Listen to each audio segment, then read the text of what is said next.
Sun's Dawn Book 2 of 2920, the last year of the First Era.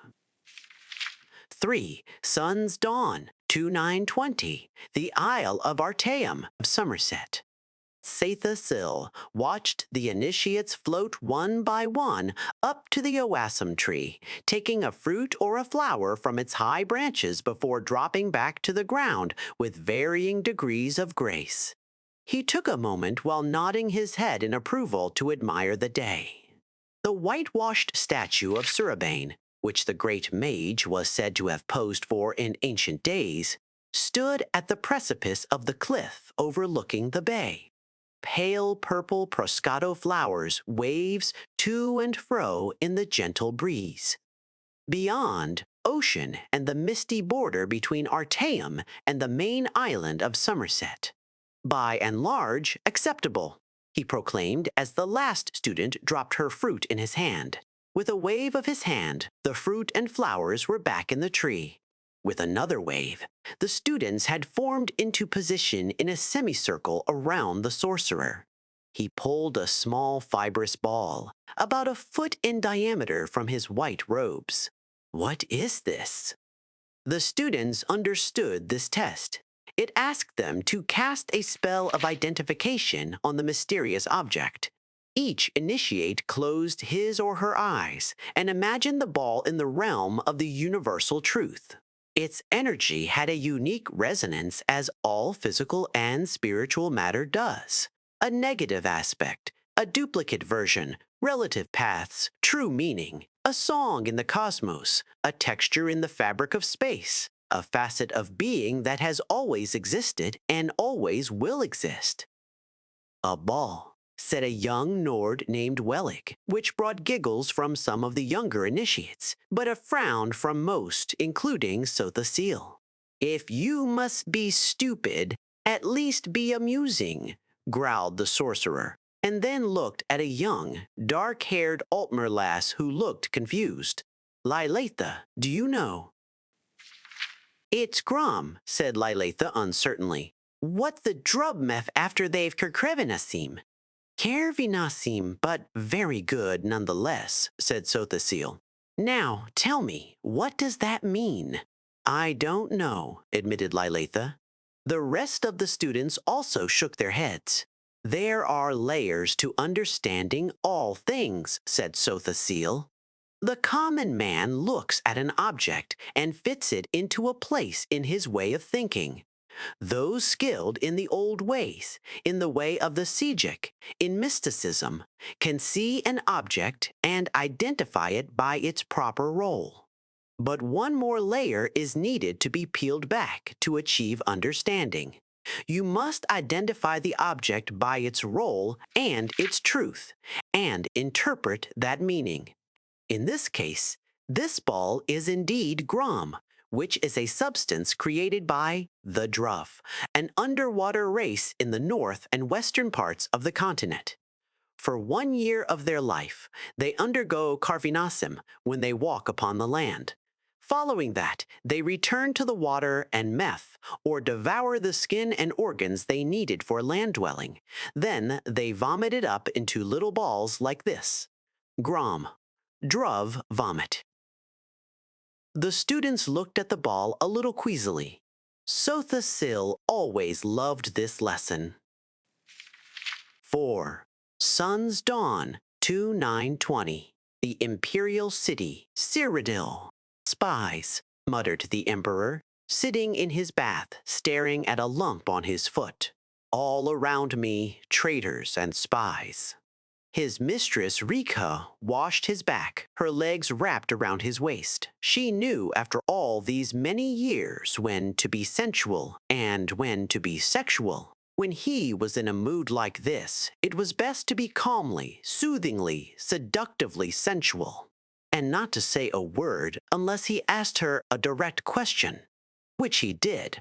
"What do you think when a fellow steps on His Imperial Majesty's foot and says, 'I'm sorry, Your Imperial Majesties'? Don't you think, 'Pardon me, Your Imperial Majesties' is more appropriate.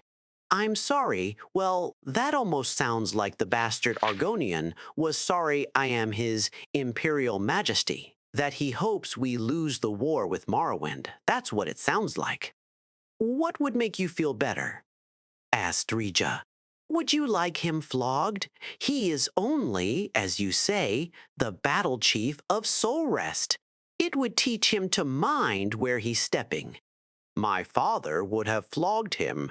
My grandfather would have had him killed, the emperor grumbled. But I don't mind if they all step on my feet, provided they respect me, and don't plot against me. You must trust someone. Only you, smiled the emperor, turning slightly to give Rija a kiss. And my son Julek, I suppose, though I wish he were a little more cautious. And your council and the potentate? Asked Rija. A pack of spies and a snake, laughed the emperor, kissing his mistress again. As they began to make love, he whispered, As long as you're true, I can handle the world. 13 Suns Dawn, 2920. Mournhold, Morrowind. Turala stood at the black bejeweled city gates. A wind howled around her, but she felt nothing. The Duke had been furious upon hearing his favorite mistress was pregnant and cast her from his sight. She tried again and again to see him, but his guards turned her away. Finally, she returned to her family and told them the truth. If only she had lied and told them she did not know who the father was, a soldier, a wandering adventurer, anyone. But she told them that the father was the Duke, a member of the House Indoril. And they did what she knew they would have to do, as proud members of the House Redoran. Upon her hand was burned the sign of expulsion her weeping father had branded on her.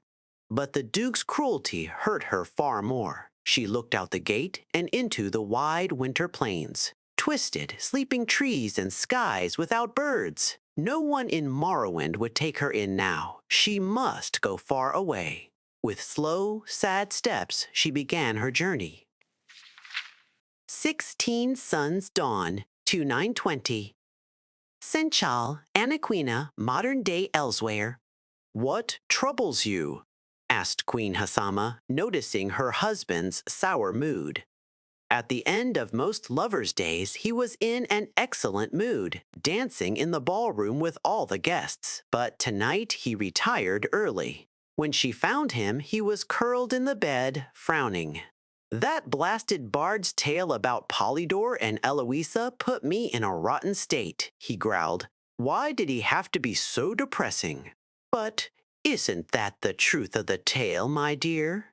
Weren't they doomed because of the cruel nature of the world? It doesn't matter what the truth is. He did a rotten job of telling a rotten tale, and I'm not going to let him do it anymore. King Drozel sprang from the bed.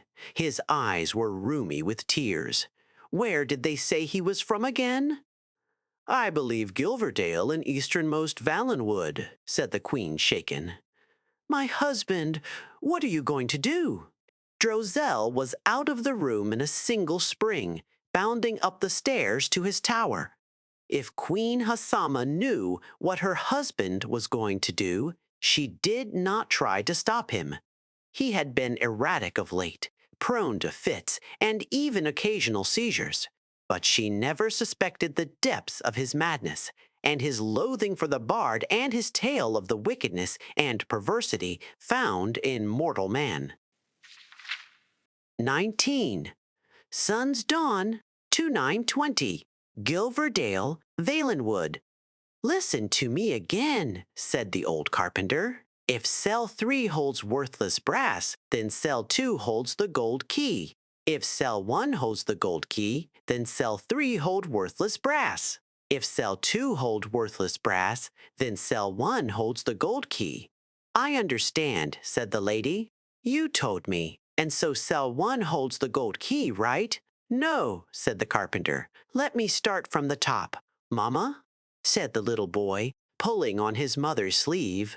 Just one moment, dear. Mother's talking, she said, concentrating on the riddle. You said cell 3 holds the golden key if cell 2 holds worthless brass, right? No, said the carpenter patiently. Cell 3 holds worthless brass if cell 2. Mama, cried the boy. His mother finally looked.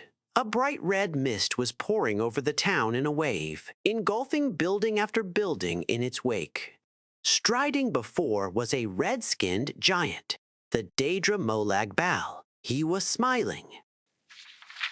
29 Suns Dawn, 2920. Gilverdale, Valenwood Almalexia, stopped her steed in the vast moor of mud to let him drink from the river. He refused to, even seemed repelled by the water.